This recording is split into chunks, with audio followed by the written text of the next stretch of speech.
Good afternoon, family. Welcome back again to our channel. I hope you're coming to see us again as a returning subscriber. But if you've not subscribed, please watch till the end. And if this content interests you enough, I hope you will subscribe at the end of the video. Now, as you can tell, today I'm hanging out with my usual supervisors.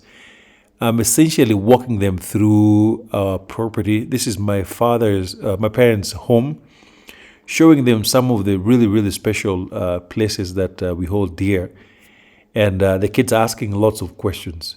So I'm still trying to figure out how to explain some things that may be of adult nature, but things that they have to deal with. So we're just going to walk around different spaces, showing them a few things.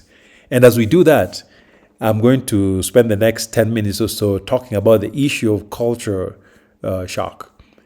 Now, it's true that we are all a product of some kind of a culture. And over time, we also encounter different cultures as we move around, as new people come into our spaces. And so some of the cultures we run into may be easier to blend with, others may be a whole lot. And culture shock is not necessarily restricted to people who have traveled abroad. Even within the country, within the same tribe, people experience culture shock. Even within the same communities, you'll find people living in very different lives. And in some cases, you have the same community, same household, but different families that live very different lives. So I don't think culture shock is restricted necessarily to people who travel abroad. Now, this topic is important, particularly to folks who have spent so many years outside Kenya and are just coming back and reacquainting themselves with Kenya. This also may be beneficial to people who have never been to Kenya and are interested in checking us out. So I hope you'll find this content interesting enough. Now, the other group that may also benefit from what I'm going to share are folks who have hopes of traveling just outside Kenya. So today I'm specifically going to talk about culture shocks from the perspective of returnees and those who are transitioning to Kenya for the first time. But before I do that, I'm going to start by talking about my own transition experiences moving into America.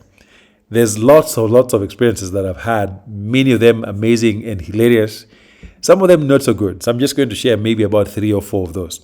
The first is, I remember when my brother and I first landed in Pittsburgh, and we were driving towards the city I was going to live in. At some point, we got lost, and this was in winter, which at that time typically the sun goes down fairly early, and of course we didn't have a GPS, and so we pulled into Walmart to ask for directions. And as we pulled into the parking lot, there was a group of white women standing outside. And as soon as they saw us, they simply ran inside the Walmart. And I was really surprised because at the time I didn't know what that was about. A few years down the road, of course, I have a much better understanding of what it means to see 2 black men in a car driving slowly towards a group of white women in a fairly conservative area of Pennsylvania. Now, the same week, after my brother left me, I went to the store to buy a plate. I went to the store, of course, bought a plate, used it, and what I noticed is that after a few days, my plate started to fall apart. And so in my head, I'm thinking, oh, these American plates are just terrible. Only for me to find out later on that I had simply bought a pie crust. See the pie crust that has like a aluminum foil around it. It looks like a plate.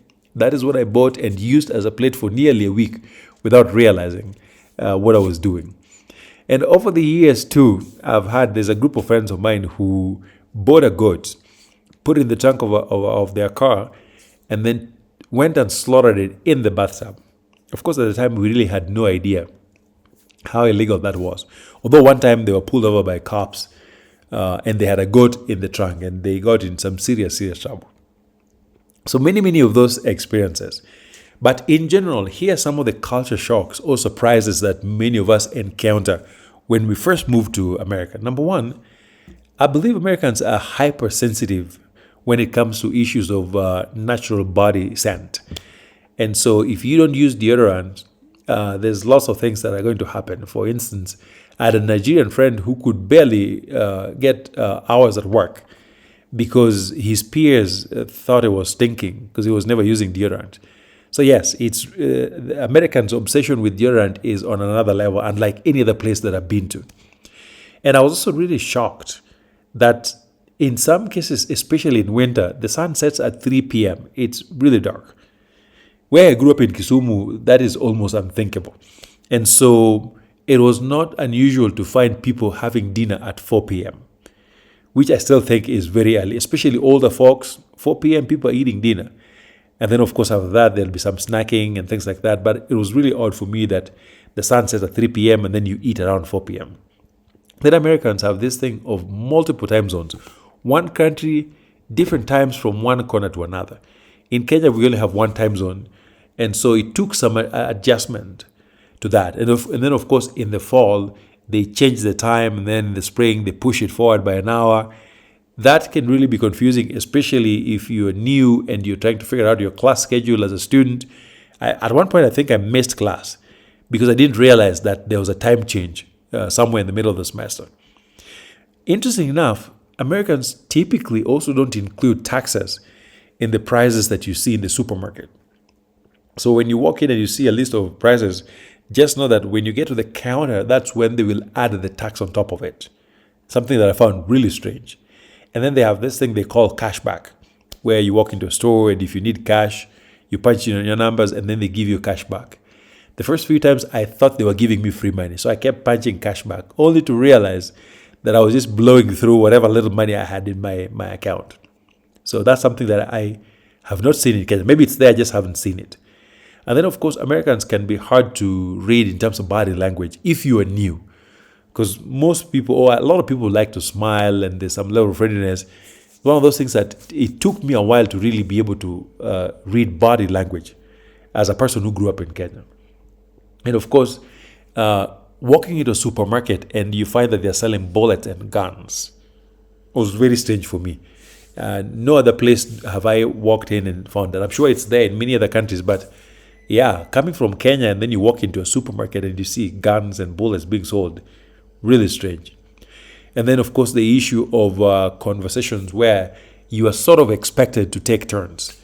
Where I come from, we can talk like multiple people at the same time, and it's not a big deal.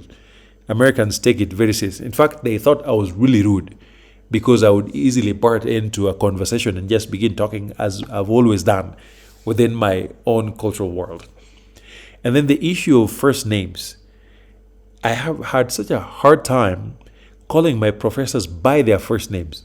Many of them would just insist that Edwin, just call me Gary. And this would be like a senior citizen who is in his 70s, a professor, insisting that I would call him by the first name. That was very tough. I still have trouble doing that with professors who taught me. And then, of course, the sizes of things. Whether it's people, cars, homes, a lot of things are just way, what would I say, supersized. And then they have this thing called jaywalking, where they could actually fine you for crossing the road in a place you're not supposed to be crossing the road. Something that in Kenya almost doesn't exist. Or if it does, it's very different. For example, if you don't use a flyover in Kenya, then maybe the council folks can get you and fine you. But jaywalking was something that I found very strange when I moved to the US. And then, of course, the first funeral I went to, I was expecting something similar to what I've seen in the past. And I noticed that we are at a funeral sitting during the wake and there's not even, the body is not even there. And so I came to learn that lots of funerals, they don't bring bodies. So that's, as a Kenyan, that I found really strange.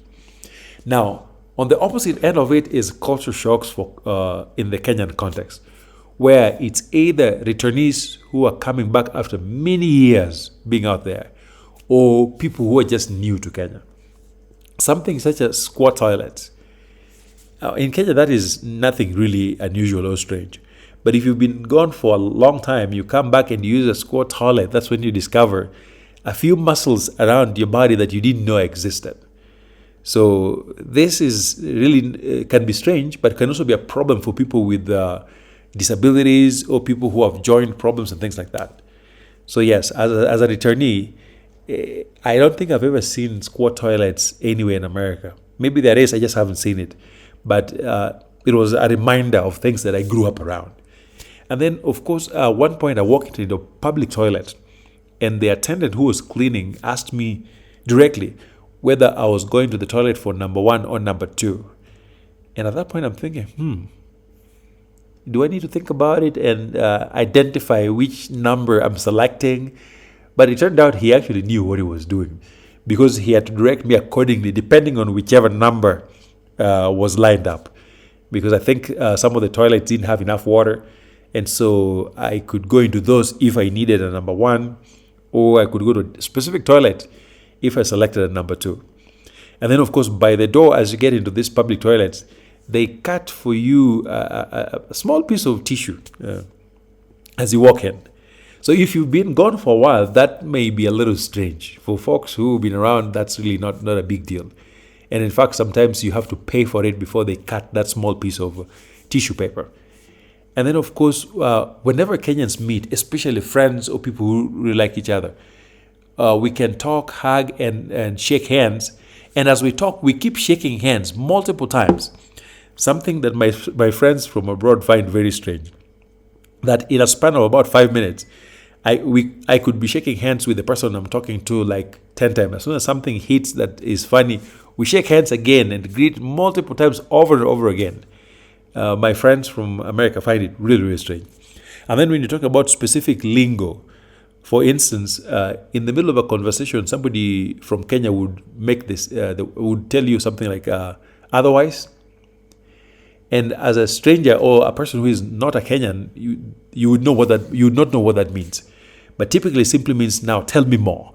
So there's specific lingo that once you're gone for a while, when you come back, you might be floating a little bit.